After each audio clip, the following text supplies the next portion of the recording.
രണ്ടാമത്തെ കാര്യം നിങ്ങൾ ഈ സ്വർണ്ണമാല ഈ പത്രാത്തിൽ നിങ്ങൾ കിട്ടുകയാണല്ലോ, മറ്റേ നിങ്ങളുടെ പത്രാത്തിനൊക്കെ വലിയ ബുദ്ധിമുട്ടാണ്. തലശ്ശേരിയിൽ നിന്ന് ഇതേ വണ്ടിക്ക്, ഇതിന് മുന്നിലത്തെ പോയ വണ്ടിക്ക്, തലശ്ശേരി ഇന്നലെ കയറിയ വണ്ടി കോപ്പറേറ്റീവ് ഹോസ്പിറ്റൽ നേഴ്സിന്റെ അമ്മയാണ്. അവരുടെ കഴുത്തിന് മാല പിടിച്ച് കഴുത്ത് മുറിഞ്ഞു. ബാക്കി 8 പവന്റെ മാലയാണ്, 3 പവനെ കിട്ടിയിട്ടും ബാക്കി കള്ളനെടുത്തുകൊണ്ട്. അതുകൊണ്ട് നിങ്ങൾ പത്രാത്തിനും കാര്യങ്ങളൊക്കെ ഇട്ടോ, പക്ഷേ മൊബൈൽ പോയാലും കൂടെ നിങ്ങൾക്ക് കിട്ടും. ബാക്കി സ്വർണ്ണമാല പോയാൽ നിങ്ങൾക്ക് കിട്ടാൻ വളരെയേറെ ബുദ്ധിമുട്ടാണ്. ഒരു കാരണവശാലും കിട്ടില്ല. എന്തിനാ നിങ്ങൾ വീട്ടിൽ നിന്നോ അല്ലെങ്കിൽ വേറെ എവിടുന്നോ ഷോ കാണിച്ചോ, റെയിൽവേ സ്റ്റേഷനിൽ വേണ്ട. അത് നിങ്ങൾ മാല പൊട്ടിക്കുന്ന മാത്രമല്ല, നിങ്ങൾക്ക് ശാരീരികമായിട്ടുള്ള ഈ ബുദ്ധിമുട്ട് കൂടെ ഉണ്ടാകും. കഴുത്ത് മുറിഞ്ഞാൽ നിങ്ങൾക്കറിയാം, ഈ നേതൃത്വത്തിൽ കട്ടൊക്കെ ആക്കിയാൽ വലിയ ബുദ്ധിമുട്ടാണ്. ആ അറ്റാക്കൊക്കെ കഴിഞ്ഞ ഒരു മേടാണ് ഇന്നലെ. ഇപ്പോൾ ഇത് പൊള്ളാച്ചിയിലുണ്ട് ഇപ്പോൾ. അപ്പൊ അതുകൊണ്ട് ഒരു കാരണവശാലും നിങ്ങളെ പത്രാസ് കാണിച്ചിട്ടുള്ള മാല ഇട്ട് പോക്ക് വേണ്ടെന്നാ പറയുന്നത്. ഇനി ഇട്ട് പോകുന്നുണ്ടേ നിങ്ങളെ ഇഷ്ടം. വന്ന് പരാതി കൊടുത്തുകയെ നമുക്കൊന്നും ആക്ഷൻ എടുക്കാൻ പറ്റില്ല. ഈ നിങ്ങൾക്ക് യാത്രയിൽ ഉപകരിക്കാനുള്ള പല കാര്യങ്ങളും റെയിൽവേ ചെയ്തിട്ടുണ്ട്.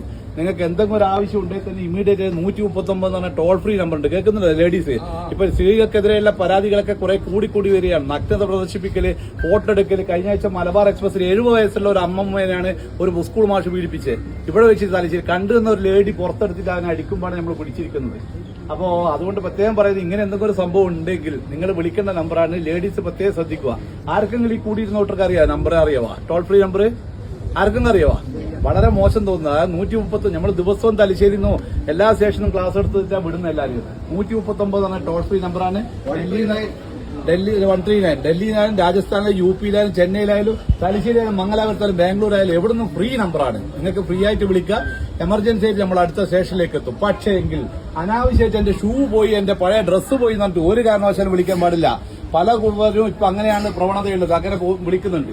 അങ്ങനെ വിളിച്ചു കഴിഞ്ഞാൽ എന്താ പ്രശ്നം ചോദിച്ചാൽ, നിങ്ങൾക്ക് 3ാമത്തെ പ്രാവശ്യം നമ്പർ ബ്ലോക്കായി പോകും. പിന്നെ 4ാമത്തെ പ്രാവശ്യം നിങ്ങൾ ഉച്ചവരോ ഉടവരോ പോകുമ്പോൾ നിങ്ങൾക്ക് നെഞ്ചുവേദനയോ ഏതെങ്കിലും അത്യാവശ്യ കാര്യങ്ങൾ എന്തെങ്കിലും അനുഭവപ്പെട്ടാൽ നിങ്ങൾക്ക് വിളിച്ചാൽ കിട്ടില്ല. അങ്ങനെയുള്ള അനുഭവങ്ങൾ യാത്രക്കാർക്കുണ്ട്.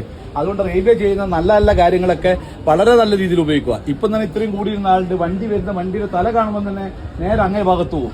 നമുക്കൊരു പേപ്പറും 10 മിനിറ്റ് പോകും. നിങ്ങൾ മനസ്സിലാക്കിക്കോ. അതായത് നമുക്കൊരു പേപ്പറും 10 മിനിറ്റ്, ഈ പോസ്റ്റ് പട്ടത്തിന്റെ കാര്യങ്ങളൊക്കെ എഴുതലും അത് ബോഡി വീട്ടിൽ കൊണ്ടൊക്കെ ഇല്ലു. വീട്ടിലും കൂടി നമ്മൾ കൊണ്ടുപോയില്ല, അതിലും ബാക്കി ഹോസ്പിറ്റൽ അധികം കൊണ്ടുപോകും. അതുകൊണ്ട് അങ്ങനെയുള്ള മരണം നിങ്ങളെ മക്കളെയും നിങ്ങൾ ക്ഷണിച്ചു വരുത്തണ്ട. തിരിച്ചറിയാൻ പറ്റാത്ത ആർക്കും കാണുന്നുണ്ടെങ്കിൽ ഞാൻ മൊബൈലിൽ കാണിച്ചു തരാം. വളരെ വളരെ ദയനീയമായ സംഭവങ്ങളാണ് ഈ അടുത്ത കാലത്ത് നടന്നുകൊണ്ടിരിക്കുന്നത്. നിങ്ങൾക്ക് ഒറ്റയ്ക്ക് ലേഡീസിനെ യാത്രയാക്കാൻ പലരും പറയും റെയിൽവേയിൽ മക്കളെ ഒറ്റയ്ക്ക് യാത്രയാക്കാൻ പറ്റൂല, അല്ലെങ്കിൽ പേടിയ. ഇപ്പോൾ ഒരു പേടിക്കേണ്ട ഒരു ആവശ്യമില്ല. നമ്മൾ നിങ്ങളെ പിന്തുടരുന്നുണ്ട്. പിന്നെ നമ്മുടെ ഉദാഹരണത്തിൽ ഇപ്പൊ മംഗലാപുരം എന്ന് പറഞ്ഞാൽ തിരുവനന്തപുരം വരെ വരുന്ന ഒരു യാത്രക്കാരി ഒരാളാണെങ്കിൽ, സിംഗിൾ ലേഡി ആണെങ്കിൽ, RPF-ന്റെ വനിതാ കോൺസ്റ്റബിൾ എല്ലാ സ്റ്റേഷനിലും പോയിട്ട് മേരി സഹേലി എന്ന് പറഞ്ഞ ഒരു പരിപാടിയുണ്ട്. നിങ്ങളെ വന്നിട്ട് എന്തോ പ്രശ്നമുണ്ടോ തിരുവനന്തപുരം വരെ എത്തുന്നവരെ നിങ്ങളോട് ചോദിക്കും. ഇങ്ങനെയുള്ള കുറെ നല്ല നല്ല കാര്യങ്ങളൊക്കെ ഉണ്ട്. അതൊക്കെ നിങ്ങൾ ഓർത്തു വെക്കുക. ഒരു ഡോക്ടർ ചെയ്തതാണ് 139ന്റെ അജ്ഞത കൊണ്ട് ചെയ്തു വെച്ചതാണ്. കണ്ണൂരിന് കോഴിക്കോട് വരെ പോകേണ്ട ഡോക്ടറാണ്. എടക്കാടുന്ന് കയറിയതാണ്. വൈകുന്നേരത്തെ പാസഞ്ചറിൽ അവൻ നഗ്നത പ്രദർശിപ്പിച്ച് വടകര ഇറങ്ങി. ഡോക്ടർ കോഴിക്കോട് വെച്ചില്ല പരാതി കൊടുത്തത്. ഡോക്ടർ കോഴിക്കോട് വെച്ച് പരാതി കൊടുക്കുമ്പോഴേക്ക് ഇദ്ദേഹം ഇറങ്ങിപ്പോയി. ഇതുവരെ ആളെ പിടിക്കാൻ പറ്റിയില്ല.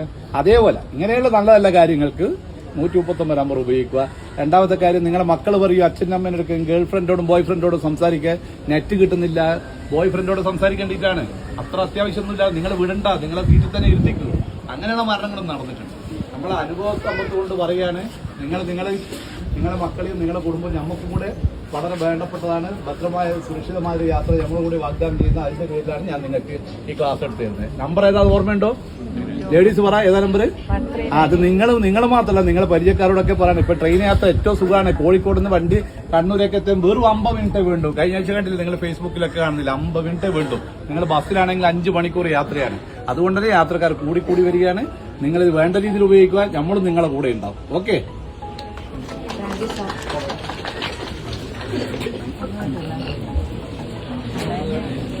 Thank you.